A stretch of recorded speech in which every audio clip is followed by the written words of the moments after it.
Nag-start kami na 50 chickens a day. After 2 weeks, surprisingly, naging 100 chickens. And ngayon, nakakapag-serve na kami ng 150 to 200 chickens per day.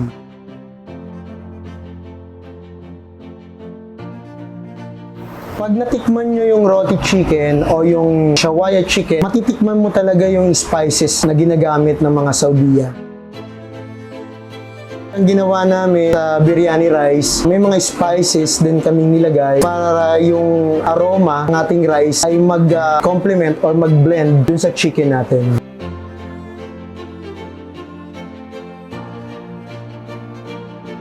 Hindi namin ini-expect na mag-click. Nagulat din kami na mabilis yung pagtangkilik ng mga tao. Nakakatuwa lang kasi yung mga tao sa Marikina, mahilig talaga sila sa mga pagkain.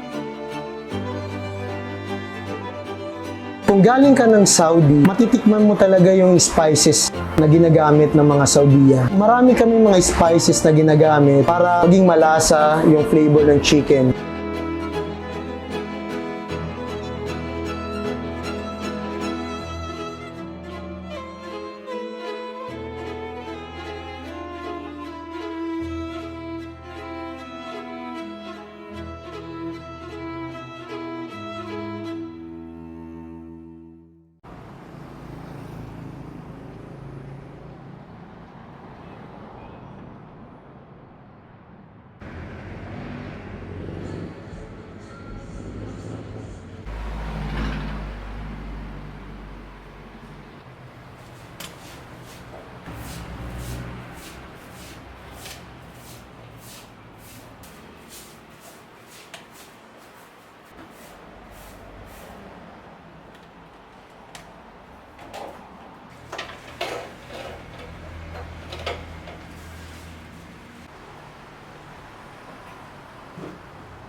Gawa muna tayo ng one whole chicken.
Dahil sa whole chicken.